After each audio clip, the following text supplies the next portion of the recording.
Welcome back to the channel. Today it's another mastering start to finish video. This will be a little bit different compared to the other ones I've done because the mix here is already very loud, so we're looking to see what we can do to enhance this mix without loudness being the primary goal. The end master is still going to end up super loud.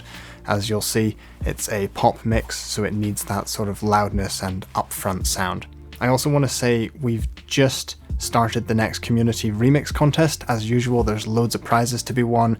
It's going to be a remix competition for this song that I'm mastering. If you want to join that, all the information is in the description box down below. But without further delay, let's get right into the video.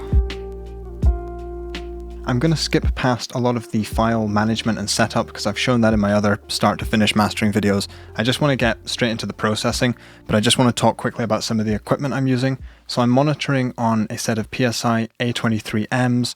I'm using a Lynx Hilo audio interface, and you'll just be listening to the output of that. And at times I'm also going to be using some Beyerdynamic DT900 Pro headphones. So the song is called All My Fault, and it's produced by Nezzy, who is one of the previous remix winners. Since then, he's also gone from strength to strength. I've taken a good listen to it, but we're going to start by just letting you take a listen to the verse, sort of pre-chorus, and the chorus. It's an electronic pop song. Let's take a listen. I know you said you don't need an apology, but thought I'd ask you how you're feeling now. It's been a while, but honestly, there's part of me that hopes you don't mind that I'm reaching out. Truth be told, if you said just go, I'd be gone for good in a minute. But if you think at all there could be some peace, I'll say what I'm feeling. Truth be told, it was all my fault. It was all my fault, and I can say now that I'm sorry.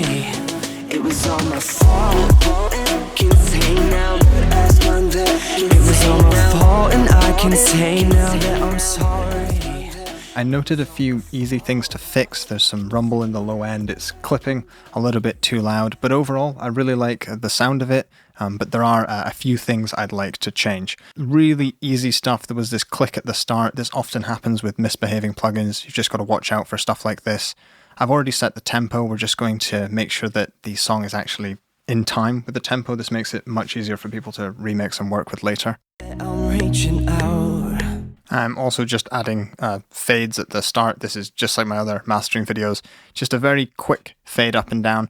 People often ask, what's the industry standard for the fade at the end of a song? I think it's just what feels right. Some songs need a slow, gentle fade. Others just let the reverb tail out naturally and then just cut it at the end. With that done, we can get on to the first part of the processing, which is just giving ourselves some headroom. I know people always talk about headroom, maybe 3 dB, 6 dB. The reality is we just need a little bit of headroom. If I start applying EQ, any additive processing, it's just going to start clipping more and more. And I don't mean clipping as in using a soft clipper or a nice sounding effect. I just mean harsh digital clipping. When this goes out there into the world on different playback systems, it could just have these awful clicks, pops, and distortions all over the place. To achieve this, I'm just going to use a simple gain plugin. All DAWs will have some sort of utility like this, and just give myself a couple of dB of gain. And to quickly check this in the chorus, if I just check here, I've just given myself a little bit more true peak headroom to work with so that I can start adding some processing without further clipping it. Going back to the chorus, but I'll keep the volume down. If we look at this span analyzer, which is a free plugin, definitely go grab it. It's brilliant. And there's no like sign up or anything. You just download it and run it on your computer. Below 20 Hz, there's a little bit of rumble here. It's not as bad as it looks. To clean this up, I'm just going to use Pro Q3, which is an equalizer. Let's take a listen. So I'm just going to add a high pass filter. I'm going to set it to around somewhere between 15 and 20 Hz, 18 dB per octave. So you can notice already, we've already started eating up some of our headroom. We had 2 dB of headroom, and just adding a high pass has already increased the volume, and that's why we had to give ourselves some headroom. I might actually go back and just give ourselves a little bit more headroom because clearly that wasn't enough. A note on phase, lots of people go for linear phase, that's fine. I've actually found I sometimes prefer the sound of the natural phase mode, especially because you don't have to deal with any or much pre-ringing artifacts, which can often be much more devastating to a master than shifting the phase a little bit. But always just do what you think sounds right. So that's really simple stuff. Let's get on to something a little bit more exciting. The next step is adding a lot more character to this mix, and I'll show you what I mean. So I'm going to use this analog styled compressor, and usually I would use this to try and chop down the transients a little bit to try and get some more loudness so that when the mix hits that final limiter, that limiter is not going to have to work so hard. The reality is this mix is already very loud, so I'm not that interested in the transients here. I'm going to pull the threshold all the way down until we're sort of compressing based on the average of the material. We're going to try to use this to create a little bit more energy in the mix. I'm going to turn the clipper on and the preamp on, so you'll hear a lot more saturation. And I'm going to increase the sidechain filter so that we're not compressing based on that bass or that kick drum as much as just the overall energy of the mix. So let's take a listen, and I'll try to annotate on the screen what I'm doing and why. Truth be told, if you said just go, I'd be gone for good in a minute. But if you think at all there could be some peace, I'll say what I'm feeling. Truth be told, if you said just go, I'd be gone for good in a minute. But if you think at all there could be some peace, I'll say what I'm feeling. It was all my fault. So already things are sounding better. The artists have asked me to try and make this sound very cohesive and glued. I'm going to show you how important the attack and release are, because this is the thing that I find is the hardest thing to get right with the compression.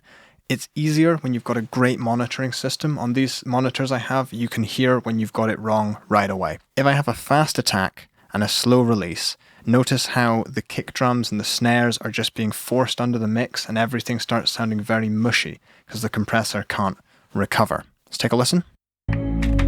Truth be told, if you said just go, I'd be gone for good in a minute. But if you think at all there could... It sort of sounds like you've gutted the mix a little bit. Now I'm going to increase that attack time, or make it longer, I should say, allowing those transients through. Speed up the release time, letting the compressor recover. Take a listen. Truth be told, if you said just go, I'd be gone for good in a minute. But if you think at all... We'll do a quick before and after so that you can hear the effects of the preamp and also the clipping as well, just so the compressor before and after. Truth be told, if you said just go, I'd be gone for good in a minute. But if you think at all there could be some peace, I'll say what I'm feeling. Truth be told, if you said just go, I'd be gone for good in a minute. But if you think at all there could be some peace, I'll say what I'm feeling. It was all my fault. So it's quite a dramatic change, but I've also noticed that we've increased some of the sort of sharpness or sibilance. So I'm going to want to go back to that EQ and fix that later.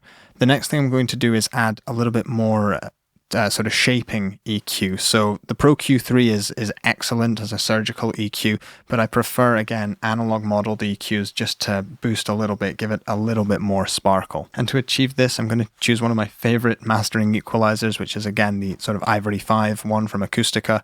I'm going to put it into mid-side mode, link the channels, and I think I'll keep the preamp off because I think we've actually got enough saturation here. This looks a bit confusing, but there's 4 bands, which you can see vertically. I'll just select, say, this upper mid band, turn the band on, select a frequency, the amount you want to boost and cut, and then that's your Q factor or the bandwidth of the filter. So because we're mastering and we're boosting, I'm going to keep the bandwidth quite wide. I don't really want to do any sort of sharp, steep boosts like this. We're going to keep a nice wide bandwidth, and I should probably explain why I've even bothered to load an EQ at all. What am I hearing? Well, the mix has a brilliant low end, in my opinion at least, and I don't think it needs any more treble, like fizzy top end, but I have noticed that the vocals, I would like them to cut through just a little bit more. Compared to the references we have, their vocals were so upfront and in your face, whereas in this, especially in this pre-chorus, I'm just noticing the vocals, they sound a little bit behind the mix. Let's take a listen. Truth be told, if you said just go, I'd be gone for good in a minute. But if you think at all there could be some peace, I'll say what I'm feeling. Truth be told, if you said just go, I'd be gone. So this is just me pushing it to the extremes. But if you think at all there could be some peace, I'll say what I'm feeling. It was all my fault. So let's turn this on and off. It was all my fault. Can say now that I've done that. It was all my fault, and I can say now that I'm sorry. It was all my fault. So this is sounding excellent. It's in mid-side mode, so it's boosting the mid and the sides together. I might turn this side channel off. I do like the extra width that gives it, but it might just be getting a little bit too fizzy. So I like where this is going, but I'm going to switch over to the headphones because I think I'm just adding a little bit too much sibilance now, and we're going to take a listen to that. Hey, now that I'm sorry, it was all my fault. Can say now that I've done that, it was.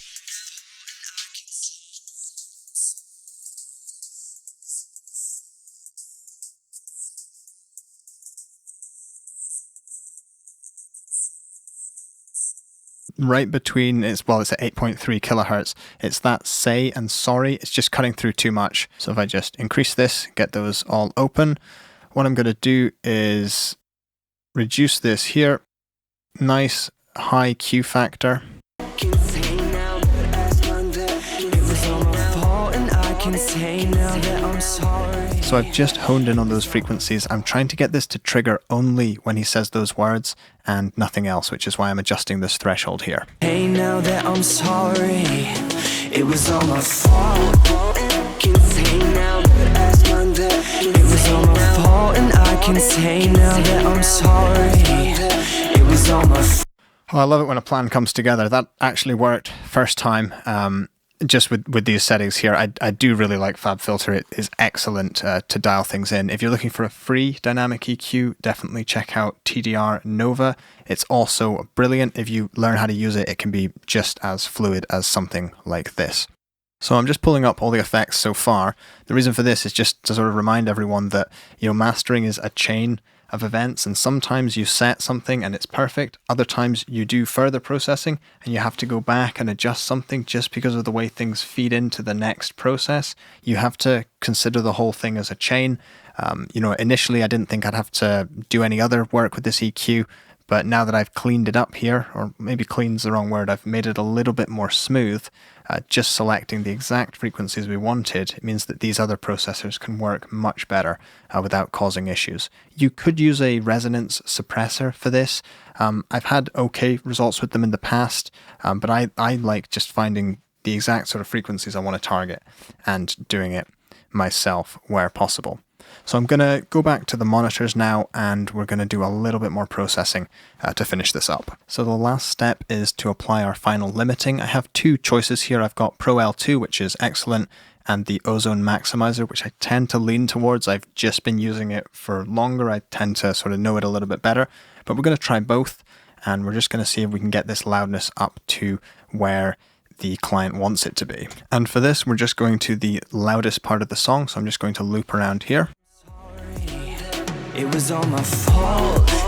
Can say now that I've done that, it was all my fault, and I can say now that I'm sorry. It was all my fault. Can say now that I've done that, it was all my fault, and I can say now that I'm sorry. It's not adding any more texture or any more sort of energy to the mix, but it's just doing an excellent job of keeping things really punchy whilst getting it loud. And like I said already, this is a very loud mix. I'm going to quickly go over to the maximizer just to see what results we get, and then we'll do a before and after of the entire processing chain. Let's take a listen. Hey, now that I'm sorry, it was all my fault. Can say now that I've done that, it was all my fault, and I can say now that I'm sorry. It was all my fault. Can say now that I've done that, it was all my fault, and I can say now that I'm sorry.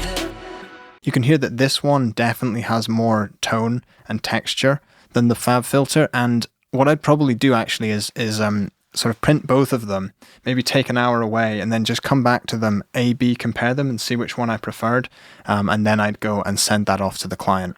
But what I want to do is show you before and after of the whole chain, and for this I'm going to use a plugin called Perception AB. It's brilliant. It just gain matches before and after all the processing. There's a lot of complicated ways to use this plugin, but I'm just going to sort of set it up and we can hear a before and after at the same loudness, or the same perceived loudness. Hey, now that I'm sorry, it was all my fault. Can say now that I've done that, it was all my fault, and I can say now that I'm sorry. It was all my fault. fault and I can say now that I'm sorry. I'm going to go to the pre-chorus as well, because it's important to check out other parts of the song, of course. So let's take a listen there. Truth be told, if you said just go, I'd be gone for good in a minute. But if you think at all there could be some peace, I'll say what I'm feeling. Truth be told, if you said just go, I'd be gone for good in a minute. But if you think at all there could be some peace, I'll say what I'm feeling. It was all my fault. That was a comparison at the same perceived loudness. Let's just compare with no loudness matching, so just before and after. It was all my fault.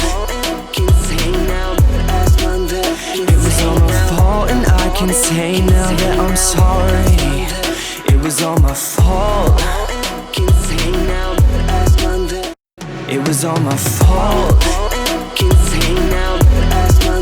It was all my fault and I can say now that I'm sorry. It was all my fault. It was all my fault and I can say now that I'm sorry. So I think it's fair to say we've got a much more upfront sound. To be honest, both of them sounded good. You could make a case for the mix, you can make a case for the master. It really depends what the client wants and compared to the references they provided. So what I do at this point is just export it like I've shown in all the other videos. I'm not going to go into all the file types here. You know, if they want a dithered 16-bit version, I'll do that for them. Whatever they need, I'll provide all those files. That's kind of the boring part of it. And then I'll see what feedback they have. But before I do that, once I've exported it, I will listen from start to finish at different volumes, but also I'll go listen in the car on a pair of headphones just to check it out and see that it sounds good in all of these different places. So I'm pretty happy with that, and I hope this was sort of making a case for sometimes you can do quite a lot with just a little bit of processing in mastering if you have the right sort of listening environment where you can hear what those subtle changes make. It's very easy to mess things up by doing too much processing, and you can sort of lose track of what you're even trying to achieve at all. So I just wanted to remind one last time that remix contest that's on. You can download all the stems for this track and make a remix. You get the vocals, bass, drums, everything, and all of that's going on our free Discord server. All the information for that is in the description down below. So thank you so much for watching. I hope this was helpful, and I'll see you in the next video. Bye for now.